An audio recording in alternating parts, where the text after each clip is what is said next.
Hello friends, थोड़ा-सा हम refresh कर लेते हैं कि अभी तक मैंने आपको जो interest rate risk in the banking book जिसको शॉर्ट में आईआरबीबी बोलते हैं, उसके बारे में मैंने जो अपनी एक वीडियो में इसके जनरल कॉन्सेप्ट्स के बारे में बताया था, उसका इम्पोर्टेंस क्या है और एक केस स्टडी बताई थी जो कि सिलिकॉन वैली बैंक से रिलेटेड थी। और मैंने अपनी कल की वीडियो में बताया था कि कैसे इसमें जो इंटरेस्ट रेट रिस्क जो आपकी बैंकिंग बुक में होता है, उसके द्वारा हम कैसे अर्निंग के रिस्क को एस्टिमेट करते हैं। तो थोड़ा-सा हम इसमें और आगे बढ़ेंगे। आज जो मैं टॉपिक कवर करूँगा वो आपका delta economic value of equity है, जिसको कि हम डेल्टा ईवी बोलते हैं। उस पे क्या इम्पैक्ट आएगा जबकि इंटरेस्ट रेट का जो मूवमेंट होगा इन दिस 6 डिफरेंट सिनेरियो जो मैंने अपनी पहले चैप्टर में बताया था।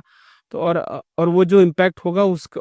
उससे आपकी जो कैपिटल पोजीशन या आपकी इक्विटी की वैल्यू पे क्या इम्पैक्ट आने वाला है। और अगर वो इम्पैक्ट बहुत ज़्यादा नेगेटिव है और वो आपके टॉलरेंस लेवल के बियॉन्ड है, तो bank certainly has to make some measures to control that interest rate risk in the banking book.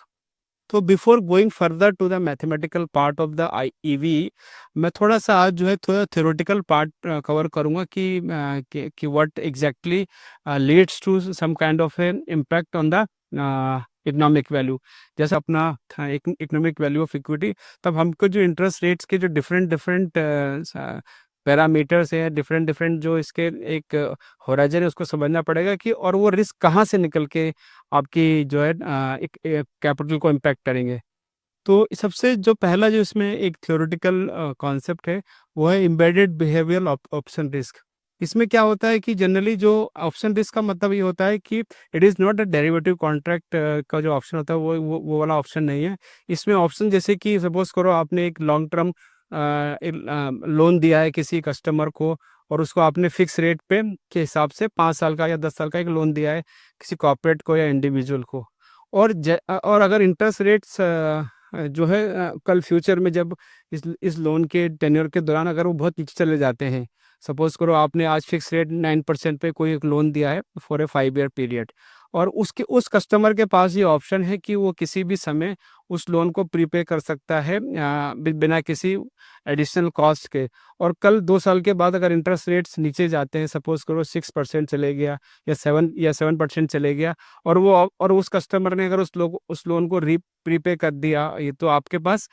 वो एक रिस्क है कि आपने जो उसके ऊपर जो इनकम जो आपने अज्यूम करी है या उसमें जो आपने लायबिलिटी रेज करी है, वो that will give you negative impact on your equity capital. Similarly basis risk कहाँ से आता है? बेसिस रिस्क ये आता है कि सपोज करो आपने कोई फ्लोटिंग रेट्स लोन या डिपॉजिट्स लिए हैं, पर उनके जो बेसिस अलग अलग है। सपोज करो किसी को आपने 3 मंथ के से बेंचमार्क किया है, किसी को 6 मंथ्स के बेंचमार्क से रिलेट किया है, किसी को आपने 1 ईयर के बेंचमार्क से रिलेट किया है, और किसी को आपने जो है एक्सटर्नल बेंचमार्क जो है उनसे मतलब 10 year government securities, 5 year government securities और 1 ईयर गवर्नमेंट सिक्योरिटी से लिंक किया है। तो even though there period is same, मतलब 5 साल का आपका एसेट है, 5 साल की आपकी लाइबिलिटीज है, पर जो उसका बेंचमार्किंग अगर अलग अलग बेसिस पे हुआ है, तो वो भी एक तरह से आपको एक आपकी बैलेंस शीट को एक इंटरेस्ट रेट दे सकते हैं, क्योंकि वो डिफरेंट डिफरेंट टाइम पे सेट होंगे, और उनका जो उनका जो वेरिएशन रहेगा वो भी डिफरेंट रहेगा। तो इस तरह के जब हम कोई ट्रांजेक्शन करते हैं, तो उसमें बेसिस रिस्क एमिनेट होता है।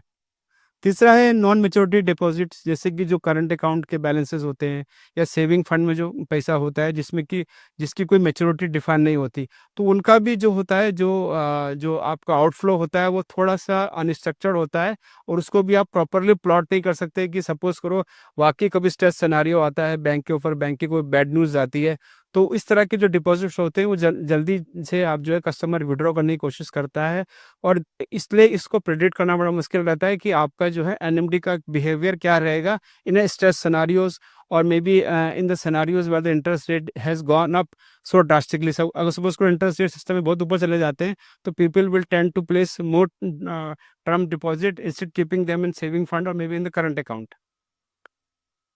Now fourth is a gap risk. Gap risk को हम जो एनालाइज करते हैं, अगर इकोनॉमिक वैल्यू हमें कंप्यूट करनी है, तो जो इंटरेस्ट रेट्स के जो भी बकेटिंग होगी, आपने जब भी आपने अपने एसेट लायबिलिटी को डिफरेंट डिफरेंट बकेट में प्लॉट किया है depending on their interest sensitivity, तो उसको उससे जो गैप निकल के आता है उसको हम लोग जो है गैप रिस्क बोलते हैं। गैप इसको समझ किस तरह समझ सकते हैं कि आपकी जो एसेट एंड लायबिलिटीज़ हैं उन उन वो कब रिप्राइज़ हो रही हैं। तो जिस जिस पीरियड में भी रिप्राइज़ हो रही हैं उस पीरियड पे उस अमाउंट को प्लॉट किया जाता है और उसका गैप देखा जाता है कि आपकी जो डिफरेंट डिफरेंट टाइम बकेट में किस तरह के आपके एसेट एंड लायबिलिटीज़ में गैप आ रहे हैं depending on their interest resetting dates. आपका फिफ्थ है constant balance sheet. Constant balance sheet का कॉन्सेप्ट जनरली डेल्टा एनआईए को कंप्यूट करने के लिए होता है। इसका इसका जो कॉन्सेप्ट ये होता है कि जब भी कोई एसेट मैच्योर होगा या कोई भी लायबिलिटी मैच्योर होगी तो वो सिमिलर पीरियड के लिए दोबारा से ही प्लेस या रिप्लेस की जाएगी और उसका जो रेट रहेगा वो करंट रेट रहेगा जिस दौरान भी वो मैच्योर होगी। तो इस तरह से आपकी जो बैलेंस शीट होती है वो कांस्टेंट मानी जाती है to compute the net interest income for a time frame of 12 months. तीसरा आपका रन ऑफ बैलेंस शीट है। रन ऑफ बैलेंस शीट्स का मतलब होता है कि जब भी वो एसेट्स या लायबिलिटीज आपकी मैच्योर होंगी उस वो आपकी रिप्राइज नहीं होंगी जबकि वो लिक्विडेट हो जाएंगी। जैसे कि अगर कोई माना ने कोई लोन दिया है 5 साल का तो 5 साल के बाद वो लोन आपका रिप्राइज नहीं होगा और ना ही वो रिफिल होगा। तो यानी कि उतने उतने अमाउंट से आपकी बैलेंस शीट कम हो जाएगी। तो ये जो कॉन्सेप्ट है ये आपको अंडरस्टैंड करना बहुत ज़रूरी है। इसके बारे में अगर आपको कोई क्वेश्चन पूछना हो तो आप पूछ सकते हैं क्योंकि now going further to evaluate the economic value of equity ये सब कॉन्सेप्ट जो है काम आने वाले हैं और वहाँ पे इनका डिफरेंट डिफरेंट तरीके से यूज़ होगा। इसके अलावा ये जो 6 सिनेरियोस जो बेसल कमेटी और आरबीआई ने अपने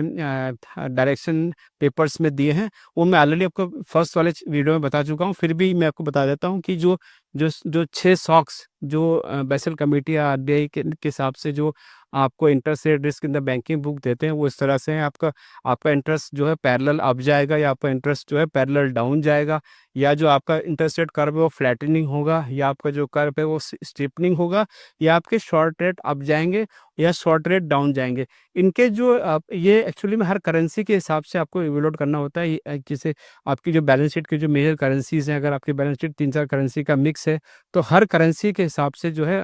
बेसल कमेटी और आरबीआई ने अपने अपने रिकमेंडेशन दिए हैं और उन करेंसीज के हिसाब से आपको जो है अपने मतलब जो एसेट्स और लायबिलिटीज है उनको प्लॉट करना होता है एक टाइम सीरीज के ऊपर और then we have to evaluate the economic value of equity पे क्या इम्पैक्ट आ रहा है अंडर दिस 6 शॉक सिनेरियोस। तो आज की वीडियो में यही ख़त्म करूँगा और मैं अपनी अगली वीडियो में जो इसके थोड़े मैथमेटिकल पार्ट को बताऊंगा कि कैसे वो ईवी कंप्यूट होता है। तो thanks for watching my video. अगर आपको वीडियो अच्छी लगी तो इस पर आप कमेंट कीजिए, इसको लाइक कीजिए और शेयर कीजिए। Bye bye.